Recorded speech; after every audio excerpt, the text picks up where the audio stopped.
Oi, gente, tudo bem? Hoje estamos aqui em mais um episódio do nosso Pod Prevcast. Eu me chamo Fernanda Farias, sou advogada, especialista em Direito Previdenciário e membro da Comissão de Estudos e Direito Previdenciários da OAB Alagoas. Está aqui comigo também a doutora Rayane. Sou Rayane Guimarães, secretária-geral da Comissão de Direito Previdenciário, previdenciarista.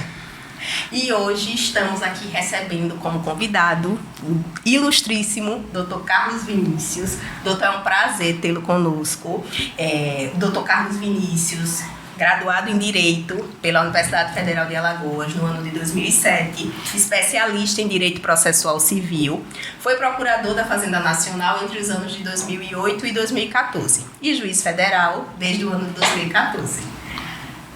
Eu gostaria inicialmente de agradecer à Comissão de Atuação em Estudos Previdenciários, à OAB de Alagoas. Para mim é uma imensa satisfação ser recebido na Casa dos Advogados Alagoanos para falar um pouco sobre direito previdenciário, sobre a atuação dos juizados especiais federais. Iniciamos, como Fernanda falou, no mini currículo do doutor. Ele já foi procurador da Fazenda Nacional e hoje é juiz federal. Inicio perguntando acerca da trajetória até chegar à magistratura. Pois não, doutora Rayane, eu como foi apresentado, inicialmente eu fui procurador da Fazenda Nacional, eu tomei posse em 2008, certo? Fiquei pouco mais de 5 anos na procuradoria. E aí depois prestei concurso, tive a sorte de ser aprovado, iniciar já na minha região de origem, eu sou alagoano, de Maceió, e aí comecei a atuação aqui na 5ª região. Inicialmente curso de formação em Pernambuco, atuei, minha judicatura começou no Ceará, saudosa Limoeiro do Norte, passei um período relativamente curto, retornei, estive em Arapiraca, também já fui juiz em Santana de Ipanema, e aí retornei como substituto a Maceió. Em 2016 eu me titularizei, e aí me titularizei em Oricuri, no sertão pernambucano. E aí fiquei de 2016 até agora, o início de 2023, e para mim também é motivo de grande satisfação retornar a Alagoas. Hoje eu sou titular da 10ª Vara de Arapiraca, e isso para mim é um motivo de imensa alegria. Doutor, a magistratura era a sua carreira fim ou como é que aconteceu isso na sua trajetória? Embora seja possível que os caminhos se abram de forma distinta, eu acredito que isso é muito delineado já à época da formação da universidade, né? E o estágio me parece que é o espaço apropriado para que o estudante, o acadêmico, possa sentir as opções de atuação e, até um certo ponto, traçar seus objetivos. Eu fui estagiário da Justiça Federal no ano de 2004, à época na 3ª Vara, com os hoje desembargadores Cordeiro e desembargador Frederico Dantas.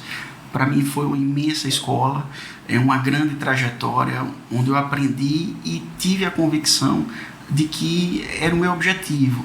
Também fui estagiário do Ministério Público Federal, com a época Procurador da República, hoje também desembargador federal Rodrigo Tenório, também 2005, 2006, na época não tinha ocorrido ainda interiorização, o desembargador Rodrigo era o responsável, eu acho que por metade do estado era a Procuradoria Seccional de Arapiraca.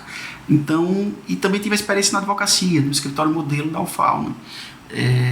É uma atuação também bastante relevante sob a orientação dos professores. Havia um convênio, se não me falha a memória, com o Tribunal de Justiça, e aí dessas 3 áreas de atuação, na época que me formei, havia exigência dos 3 anos para a magistratura, eu comecei a prestar concurso, fui para a procuradoria, acalmei um pouco, né, porque tinha que ter o tempo ainda de atividade jurídica, e aí depois retomei um tempo a carreira, melhor dizendo, a me dedicar aos concursos, aos estudos propriamente ditos, para concurso especificamente, e em 2014 eu retornei a Alagoas. Entendi. Eu queria saber detalhes que o senhor possa trazer para a gente que fazem diferença na instrução processual. Dicas para a advocacia que pode fazer diferença na instrução processual em relação aos processos previdenciários. Olha, eu vou falar um pouco sobre o que é o carro-chefe da 10ª Vara Federal, que é de Arapiraca, certo? Há processos os mais variados, entendeu? A área tributária, consumidor, mas o nosso carro-chefe é na matéria previdenciária, sobretudo segurados especiais. É esse o nosso carro-chefe e também BPC. Até por característica da área, da região. Isso, da região. Então, na matéria previdenciária, me parece que um aspecto que eu destacaria, se fosse possível destacar um aspecto, ele passa por uma percepção de uma mudança de atuação da Procuradoria Federal. Eu recordo que quando comecei a atuar aqui em Alagoas, por exemplo, em Arapiraca, havia uma procuradoria lá no município. Os procuradores atuavam. Os advogados mais antigos vão recordar que na época as contestações elas eram depositadas em cartório. Sim. Então, a atuação do procurador ela era muito centrada na realização das audiências. Hoje a Procuradoria fez um movimento inverso, ou seja, de uma interiorização, eles passaram para uma regionalização. É algo mais complexo, mas me parece, até um certo ponto, uma demanda necessária pela própria carência de procuradores. É isso que é relatado. Então, com essa regionalização e com a concentração dos procuradores nas capitais, o que tem ocorrido no mais das vezes é de que os procuradores eles melhoraram substancialmente a atuação no processo. Não há mais aquela questão das contestações depositadas, elas têm um caráter mais específico, certo? Aumentou substancialmente o que deve ser festejado, isso é alvissareiro, a quantidade de acordo nos autos. Sim. E aí eu estou falando, assim, isso é da percepção de todos que atuam, né? Da justiça, dos advogados privados, dos advogados públicos.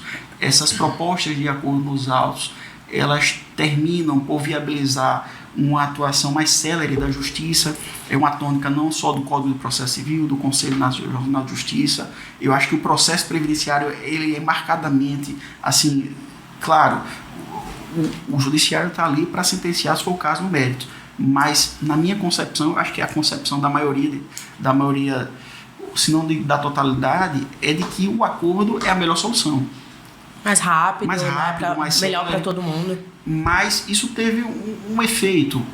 Hoje, pela escassez, os procuradores eles nem sempre conseguem comparecer às audiências em todas as pautas.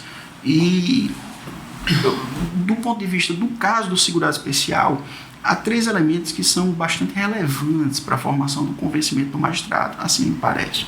O primeiro é o início de prova material, a prova documental, e isso é bastante relevante.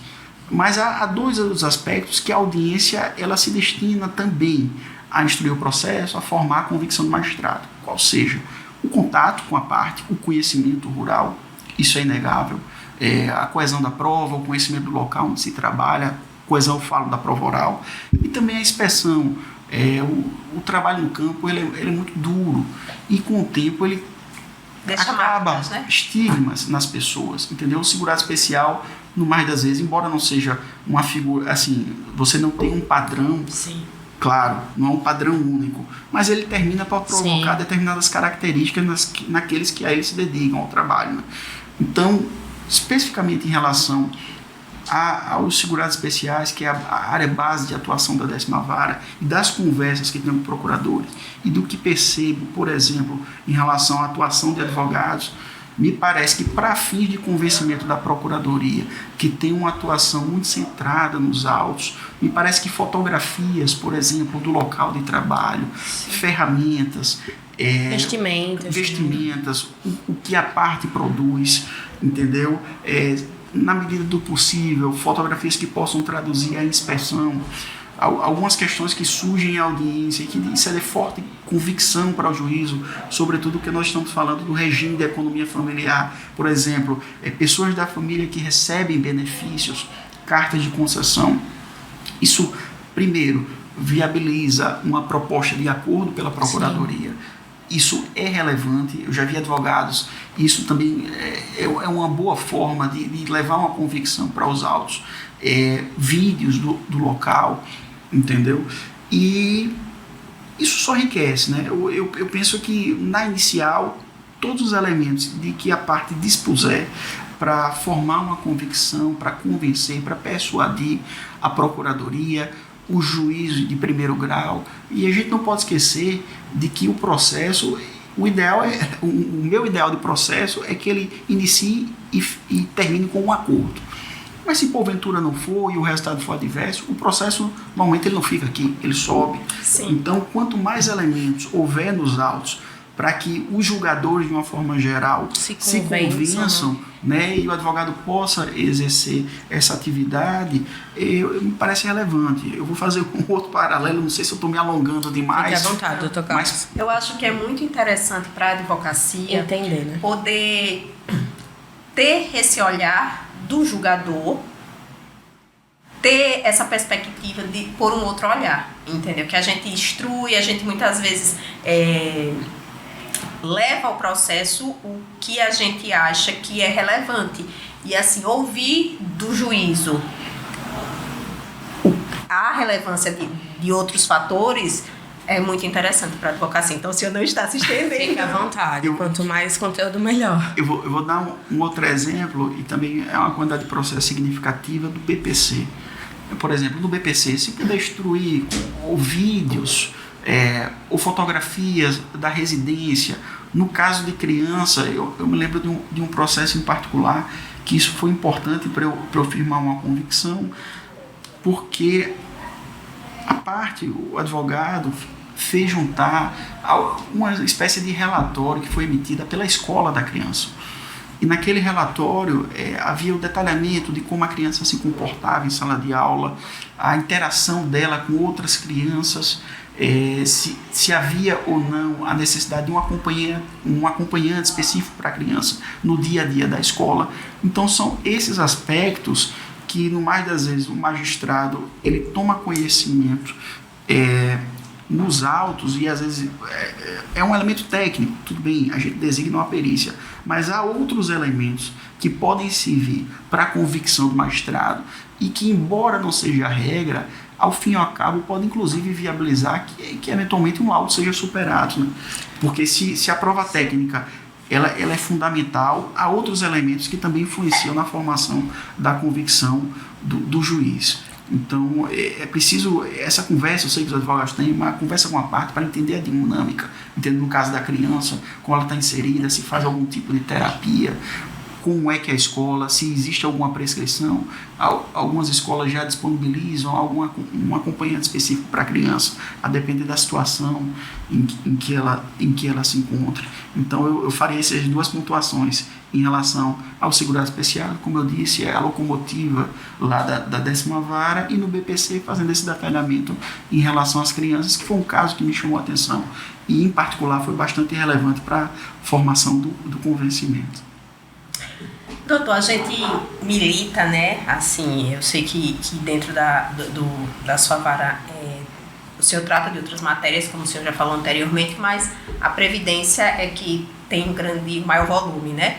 E assim, a área previdenciária é uma área muito voltada para a humanidade, para a humanização das pessoas. É uma advocacia, é um direito que leva a cidadania para as pessoas. E assim, dentro dessa sua atuação, com cada processo que está ali é uma história de vida, né? É a realidade de alguém. Dentro de todos os processos que já passaram pelo senhor, tem algum caso assim, emblemático, algum caso que marcou a sua trajetória? Olha, eu diria que há vários, e como você bem pontuou, na área previdenciária, nós estamos tratando de direitos fundamentais. Então, eu poderia citar vários processos em várias áreas, seja na matéria penal, seja matéria de medicamento, mas eu vou falar da área previdenciária, e eu não diria que um processo em si, porque eu estou para fazer 10 anos de magistratura, mas são vários, mas existem processos, e a gente, para falar de processos, não são folhas de papel na época que eu comecei a estagiar, são pessoas que estão ali, né?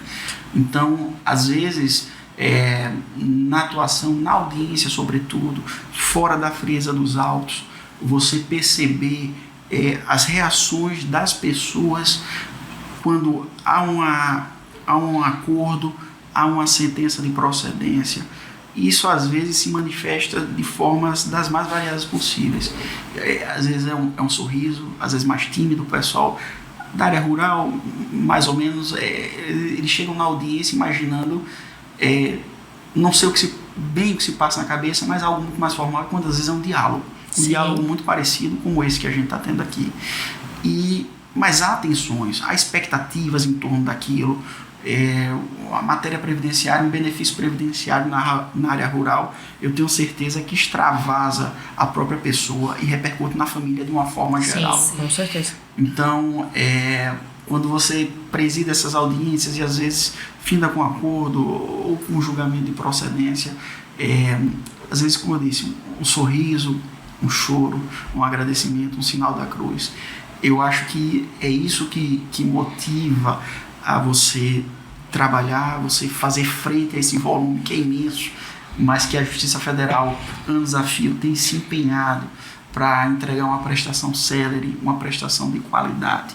Esse contato no dia a dia com as pessoas, isso é algo que assim me marca e continua a me marcar, e eu acho que vai me marcar até enquanto eu ainda estiver em atuação, porque falar de pessoas mais do que teses, de processos, melhor dizendo, falar mais do que teses, ou construção de raciocínios jurídicos rebuscados, é falar de gente, né? E eu acho que a matéria previdenciária fala muito de perto disso.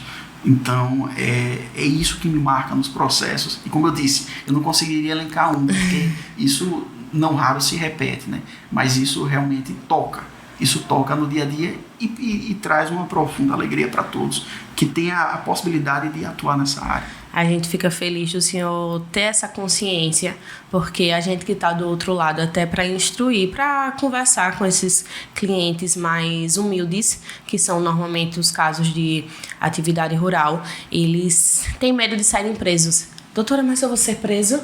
Doutora, porque para eles é muito tenso.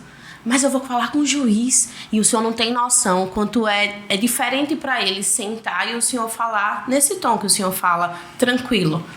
É totalmente diferente. Eles com certeza devem se sentir até melhores assistidos, não tenho nenhuma dúvida disso. E o choro, o sinal da cruz, com certeza nesse sentido de alívio mesmo, porque eles estão, a maioria, fazendo o que é correto, dizendo o que fizeram a vida toda, mas existe uma tensão de serem pessoas analfabetas, de serem pessoas que nunca estiveram na frente de um juiz por um motivo correto. E eles criam todo o imaginário, assim, em relação à figura do juiz, à autoridade do juiz, entendeu? Como a Rai falou, não é raro um cliente perguntar, mas eu posso sair de lá preso? Não, o senhor vai falar a verdade, o senhor não vai... Aí até aquela fala do cliente falar nada além da verdade, citar o artigo, para eles é assustador, porque eles vão estar realmente entendendo que se eles não falarem a verdade, eles podem sair presos, e eles têm essa coisa, essa imaginação de ser um ambiente, não hostil, mas um ambiente sério, formal, e ter toda aquela situação. Não ser o ambiente dele, né? Deles não estarem acostumados. Inclusive tem muitos, eu tava passando mal, não dormia à noite, tava tenso, e realmente isso é muito importante, da sensibilidade de ser uma pessoa, um profissional humano, como o senhor apresentou e falou aí. Aproveitando esse gancho em relação ao Juizado Especial Federal, o senhor hoje aqui é um representante da Justiça Federal, a gente agradece muito, e a gente queria que o senhor trouxesse dados importantes para a advocacia como um representante da instituição. A comissão tenta unir as instituições, mas é muito importante que a gente tenha essa parceria, né? É importante que o advogado entenda que estamos unidos em prol da justiça, e nenhuma das partes quer nada diferente disso. Eu queria que o senhor apresentasse dados importantes que o senhor acha interessante a advocacia ter conhecimento da atuação do Juizado Especial Federal. Pois bem, eu inicialmente, na verdade, eu gostaria de devolver o agradecimento e fazer um registro bastante específico. Veja, aqui em Alagoas, em particular, sempre houve um diálogo institucional bastante produtivo entre a Ordem dos Advogados do Brasil, a Justiça Federal, e esse diálogo é extensivo ao Ministério Público, à advocacia. Nós sentamos, nós ouvimos, nós podemos até não chegar a conclusões similares em um determinado ponto, mas esse diálogo ele vai sempre existir. E aí, antes de comparecer aqui, eu estava dando uma olhada, coincidentemente, dois, por exemplo, eventos recentes que mostram como essa atuação conjunta é relevante. Na data de ontem, eu infelizmente não pude participar porque eu atuo no interior, né, em Arapiraca, mas houve um evento na sede da Justiça Federal. Sim. Voltado para crianças e alusivo ao Dia das Crianças, mas fazendo um gancho com a atuação previdenciária. Então eram benefícios de BPC, em que houve, as crianças, foi uma tarde divertida, as crianças receberam alguns brinquedos, houve um lanche, houve alguns animadores. Depois daquilo, o colega colocou no grupo, eu não tem problema em dizer, o doutor Antônio, uma figura espetacular, um grande ser humano. Ele colocou no grupo e disse: pessoal, a nossa sala está com alguns brinquedos que estão quebrados, vamos ver se a gente consegue arrecadar, colocar outros brinquedos, porque há um público circulante na Justiça Federal, Sim. não apenas adulto, mas Sim. de crianças, e aquele espaço de acolhimento traduz a nossa preocupação para além do processo, né? De receber bem as pessoas, de receber bem as crianças. E aqui eu vou voltar ao ponto, na minha condição de coordenador, né? Conversávamos um pouco antes dos juizados. Eu acho que o nosso grande representante, o diretor, o doutor Aloysio, ele tem uma dedicação, um olhar diferenciado em relação aos juizados, mas isso não é de hoje, é uma trajetória da Justiça Federal de Alagoas que marca um olhar. Por quê? Porque se compreende que o juizado ele tem uma função social bastante relevante para a justiça. Eu vou dizer até apenas um dado que espelha um pouco o que é essa preocupação institucional. Nós hoje temos uma falta de servidores. Isso é uma questão legal por conta da emenda do teto de gastos, certo? E quando dá-se a vacância do cargo e se houver despesa, ele não pode ser de logo provido. Então, nas reuniões dos juízes, esses debates surgem, certo? Por quê? Porque você tem uma estrutura de trabalho, você tem demanda e ninguém quer perder força de trabalho. Então, doutor, se um servidor, um magistrado aposenta, ele não pode ser substituído? Tem que ter folha de pagamento para isso, é isso? Você tem que ter, no caso de haver, por exemplo, aposentadoria ou infelizmente uma morte que enseje pensão, isso são autorizações específicas que vêm do Conselho da Justiça Federal, não era como antigamente, entendeu?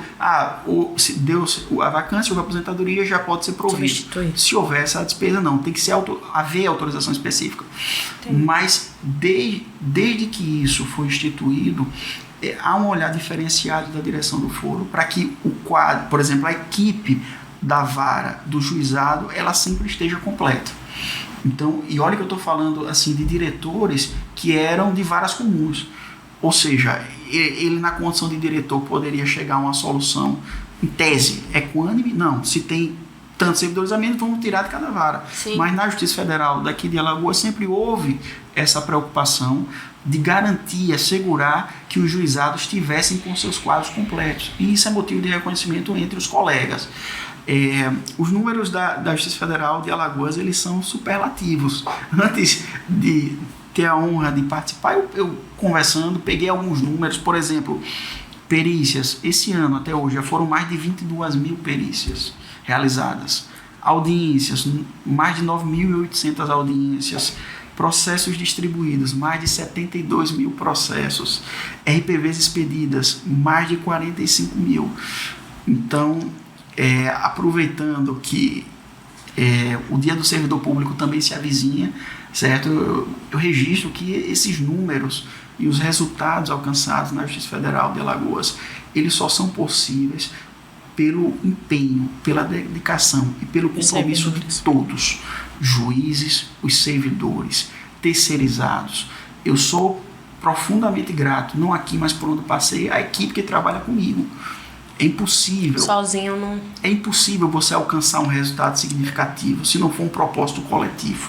Sim. Então, registrar o agradecimento a todos os que fazem a Justiça Federal, porque sem esse compromisso, essa tradição de uma boa prestação jurisdicional não seria possível.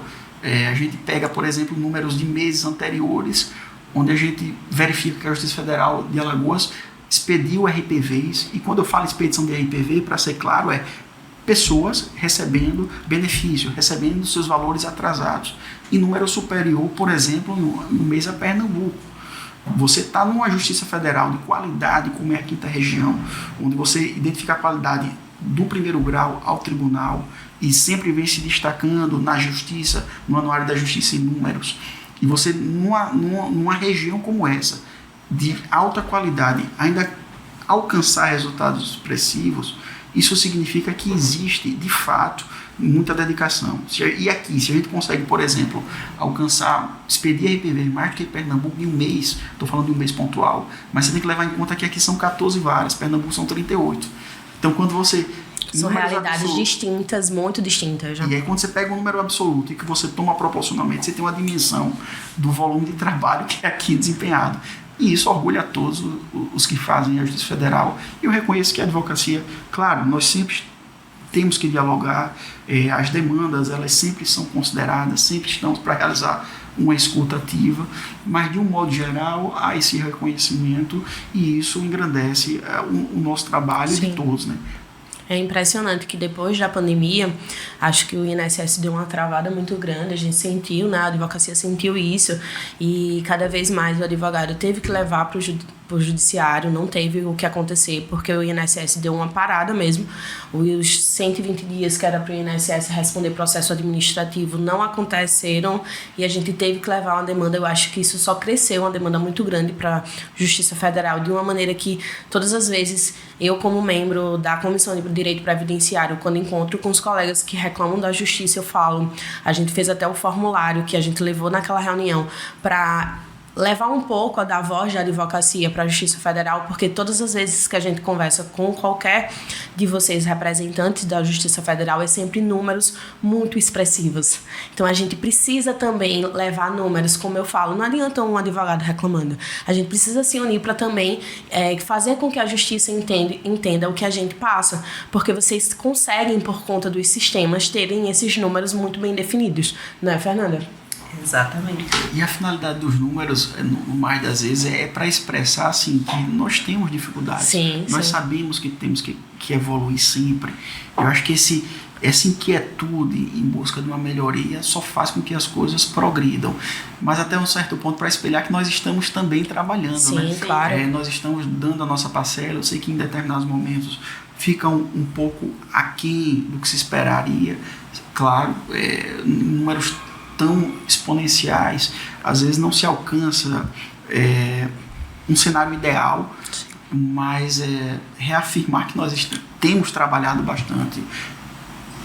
É um perfil da Justiça Federal fazer frente a esse volume de demanda, e por isso que eu aproveitei para agradecer, porque as instituições, no mais das vezes, são as pessoas que as integram, né? Sim. Então, inclusive, ontem tínhamos representante da comissão lá nesse evento com as crianças. A gente sempre tenta fazer parte, porque a gente entende a importância de unir, principalmente para ajudar o próximo, porque a gente sabe que eram crianças necessitadas, era realmente algo importante, é algo importante para a sociedade, não é, Fernanda? Exatamente. Enquanto o senhor estava falando desses números, eu estava aqui, pensando e me veio um sentimento de agradecer também em nome da advocacia. Assim, como advogada, militante, que está ali todo dia, que o RPV, o meu salário, é muito desgastante a nossa rotina, mas a de vocês também não é diferente. Sim. Então, assim, a gente também agradece, né, todo o esforço, toda a frente que vocês precisam fazer para suprir aí esses números, toda essa demanda, que foram apresentados. E assim, como a Rayane já falou anteriormente, é a gente buscar entender todos os lados e diminuir ao máximo os gargalos para chegar nos resultados, né, que... No senso comum, que é o cidadão mesmo que chegar a ter o seu benefício, né, de direito. O desejo é único, né? Uhum. É claro, de todos. Então, não tenho dúvida disso.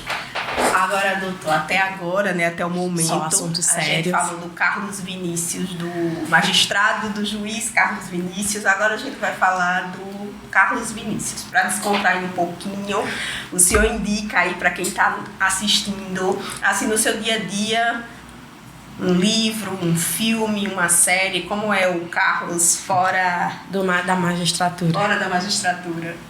Olha, eu acho que fora da... Claro, a magistratura, é como eu falei, aquela questão da audiência, as pessoas criam uma expectativa, certo, que é preciso ter uma certa solenidade, a justiça até um certo ponto vive dos seus símbolos, mas eu sou fora da justiça exatamente o que eu sou na justiça, entendeu? Eu gosto de conversar, eu tenho esse perfil relativamente, acredito, pelo menos aí eu vou me auto-atribuir, um perfil calmo, entendeu? Eu, quando não estou na justiça, eu gosto de estar com meus filhos, em família, e isso já me consome bastante tempo, mas um tempo prazeroso, até para que a gente possa descansar e recarregar as energias para voltar ao trabalho, né? É importante. Filmes, eu adoro filmes, mas se bem que assim, nem sempre tenho tempo de que gostaria para assistir a todos os filmes. Da mesma forma, livros, né? Filmes, há filmes que marcam. A gente vive um momento muito triste, pelo menos para mim, esse sentimento de guerra. Guerra na Ucrânia, esse momento que vive Israel. Se tem um filme que me marcou bastante, na época, faz muitos anos que esse filme foi lançado, mas eu acho que na vida a gente colhe exemplos não apenas positivos ou negativos. E filmes baseados em histórias reais, eles me marcam sobremaneira, porque foi alguém que fez algo extraordinário e aquilo foi a ponto de filme inspirar vidas, enfim. Eu acho que A Lista de Schindler é um filme extraordinário. Fala sobre a história do Schindler, né? Como ele teve uma mudança ali durante o intuito inicial dele e de que aquilo se transformou numa forma de salvar vidas. Então é um filme realmente que me marcou. Teriam tantos outros, eu gosto realmente muito de filmes. Livros da mesma forma. Falar um livro é mais ou menos como você ter um trabalho coletivo, para quem gosta muito de livro, e homenagear nominalmente. Você normalmente não faz porque você corre o risco de deixar pessoas importantes de fora. Então você me pergunta um livro importante, eu digo, rapaz, eu vou indicar um livro importante, mas são tantos, né, para quem gosta de ler. Infelizmente também eu me ressinto de não ter tempo de ler tantos livros de que eu gostaria. Mas nesse ponto eu vou ser um pouco apegado à nossa terra e indicar, pelo menos falar um livro extraordinário de Graciliano Ramos, e que fala um pouco dessa realidade do sertão, que é Vidas Secas.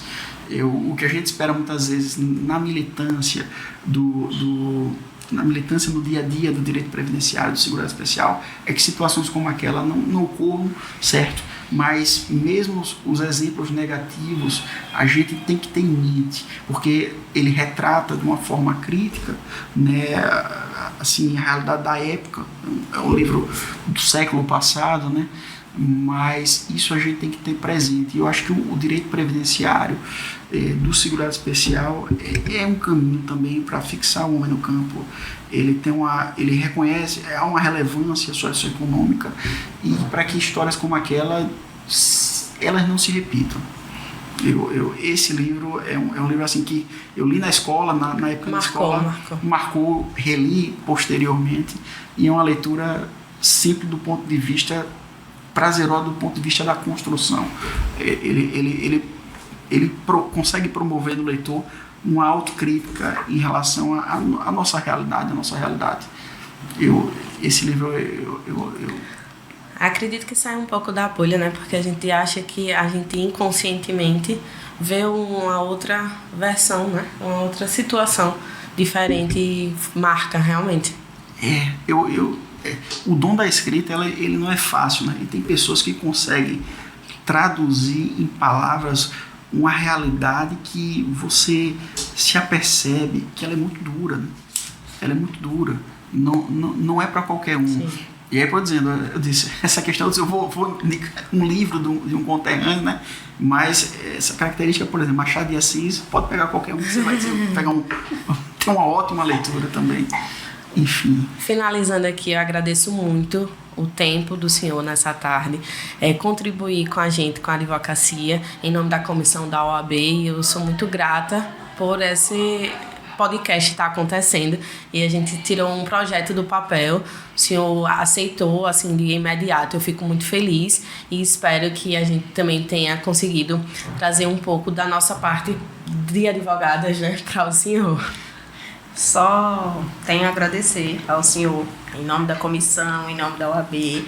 Muito obrigado, foi um bate-papo muito gostoso, leve, e foi muito gratificante assim, a gente poder ter tido essa troca aqui. Eu que tenho que inicialmente parabenizar pela iniciativa, certo?